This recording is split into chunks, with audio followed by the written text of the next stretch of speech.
Do you eat bread, yogurt, sour cream, or cheese? If you are 21 or older, do you drink beer, wine, or champagne? If you answered yes to any of these questions, then you have reaped the benefits of fermentation. How about another question? Have you ever run out of breath or had muscle cramps during exercising? If so, this is also due to fermentation. Here we discuss the different fermentation pathways responsible for food production and exercise fatigue. Before discussing fermentation, we discuss alternative metabolic pathways.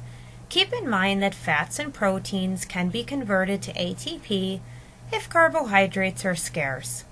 While glucose is the preferred energy source for our cells, if we deplete our glucose stores, our body will use fat next.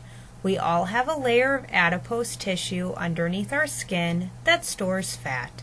Fats are broken down into fatty acids and glycerol. The glycerol is converted to pyruvate, while the fatty acids are converted to acetyl-CoA. Keep in mind that the respiration of a 6-carbon fatty acid yields 20% more ATP than a 6-carbon glucose. Therefore, fats are loaded with energy. That's why the body doesn't need a lot of fat, and we readily store fat in our bodies.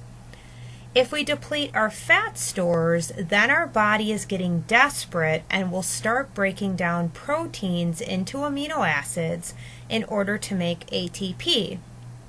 The first step is that the amino group is removed from the amino acid, and then some of the amino acids get converted either to pyruvate, acetyl-CoA, or a Krebs cycle intermediate depending on the amino acid.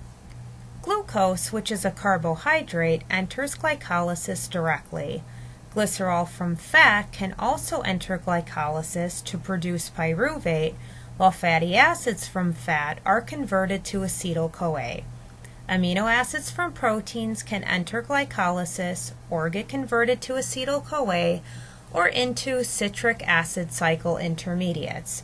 Regardless of where any one of these molecules enters into the metabolic pathway, they all feed into the electron transport chain in chemiosmosis to produce ATP.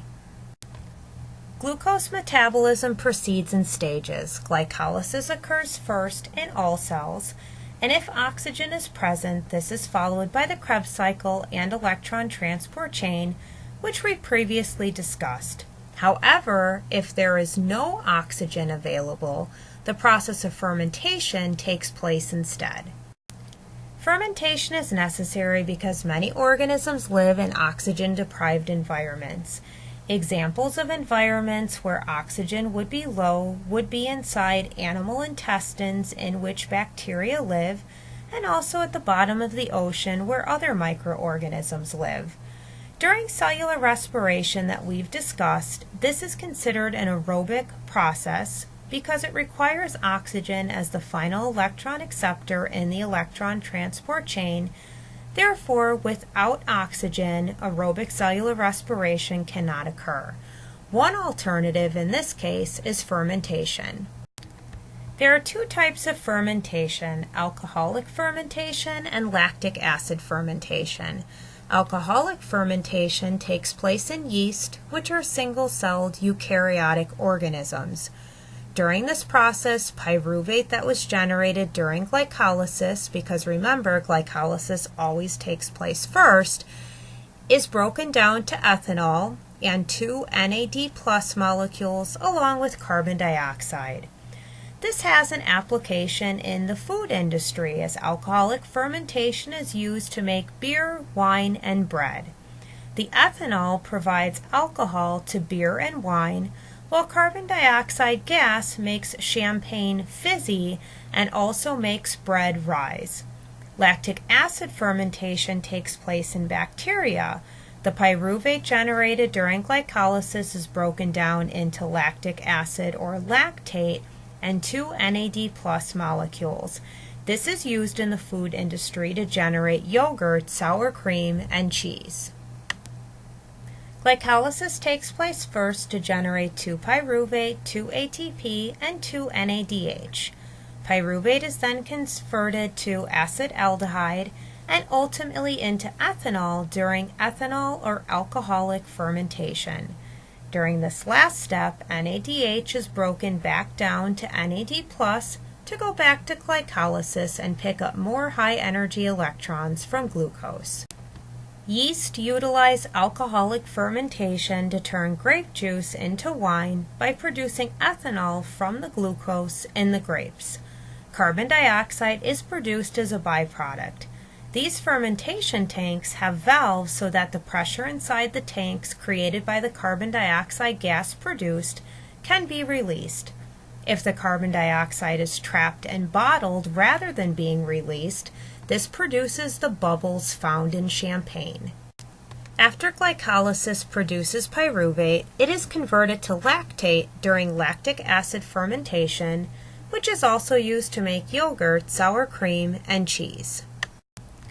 Lactic acid fermentation occurs in humans as well when oxygen is not plentiful enough to be utilized during aerobic cellular respiration.